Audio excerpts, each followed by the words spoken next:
Brian Wilson, Mary Catherine Ham, Brian Neiman, today's newsmakers, and you, the Morning Majority. 105.9 FM, WMAL. 8:07 on the Morning Majority. I like that. I'm actually going to take a dance break. Excuse me. All right. You move good. I didn't know you could dance. So we have John Fund with us, senior editor at the American Spectator, to talk about the debate last night. How's it going, John? Oh, kept us late last night, didn't they?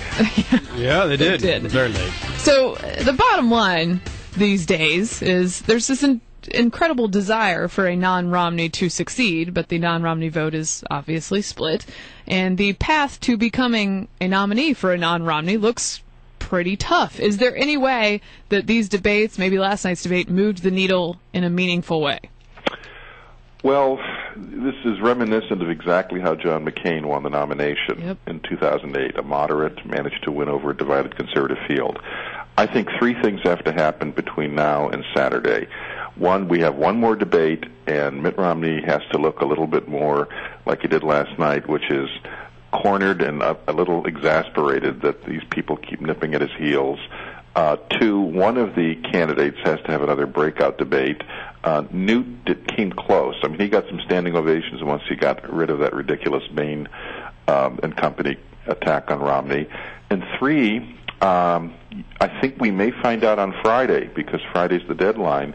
We may find out tomorrow or Friday that, yes, Rick Santorum actually won the Iowa caucuses, because that's when they have to have the final votes tallied. And 100 votes shifted in 2008 during the Iowa caucuses. I'm hearing stories out of Iowa that Rick Santorum may well have won that in the end. There's one report out that he may have picked up as many as 80 votes in the certification process, and that was out on Monday. There you go. Well, does that make a difference? Probably not a major difference, but it gives Rick Santorum bragging rights, and he could combine that with his endorsement from all the social conservative leaders in Texas last Saturday. And if he put those two together, I think it could help him. The problem is this. He is way behind Newt, because Newt was in South Carolina a long time before Rick Santorum. Mm-hmm. And again, a divided field meets Mitt Romney, gets the media headlines as the winner. On the question of whether or not Romney should release his tax forms, I'll ask you, should he do that now? And, why doesn't he want to do it now? Well, his excuse is in the past it's always been done in April, and he's already filed an asset disclosure form that all presidential candidates have to do. The bottom line is I don't think he wants any distractions. And the percentage of people who actually are going to turn against him because he hasn't released his tax returns is insignificant. In the general election, he's going to have to do it. And I think he's been playing too cute by half and talking around the issue. The way you said it was simple and clear. If he had just said that, I think people would go, moving on.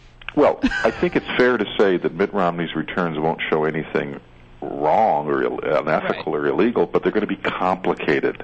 And complication is not something a candidate wants to explain, so he's putting it off as long as he can.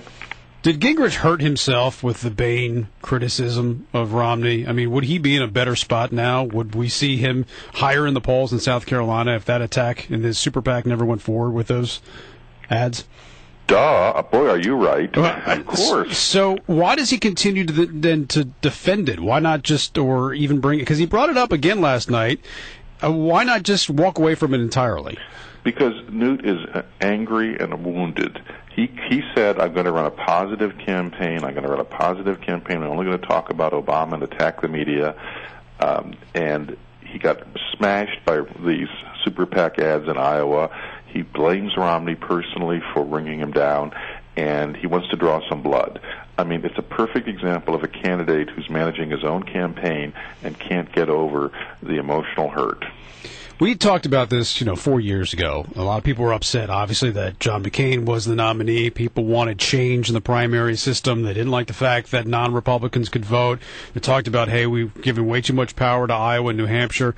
We're in the same spot again 4 years, later, in 2012. Do you see anybody out there who can make the case and say, look, this thing needs to be turned upside down and we got to stop electing the nominee this way, that we need a total shift, either a national primary day or 3 days or whatever? Are we going to be back at this 4 years from now? No, I don't think we need a national primary day. I think it's good that candidates have to go retail to some states. Maybe you can have regional primaries and still give Iowa and New Hampshire their pride of place.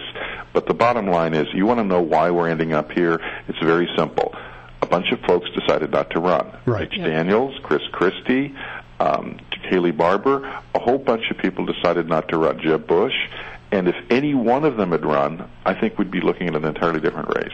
All right, John, so Congress comes back today. A lot of the conservatives, especially over in the House of Representatives, feel that over the holiday they sort of got thrown under the bus by leadership, especially when it comes to this payroll tax matter. What's going to happen there? And you know, it is sort of a silly season up there. You know, when anything, I guess, can go a little haywire. Well, I'm only half tongue-in-cheek here.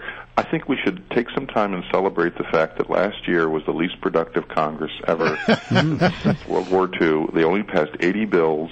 There was complete gridlock, and the public has been relatively safe. No, but in all seriousness, clearly this is going to be the least productive Congress in history, because both sides are positioning for Senate races and other things. And I think we're going to see a whole bunch of movement towards a compromise. We're going to see a whole bunch of movement towards some kind of budget resolution. But in the end, it is in the interest of both parties to blame the other. And I think this partisan finger-pointing is going to go on for the whole year. But this $1.2 trillion request for the debt limit increase, that will go through, right? Because both houses would have to reject it in order for it not to? Yes. Okay. Just making sure. All right, John. Good to have you on as always. We appreciate it very much. Absolutely. Catch up with you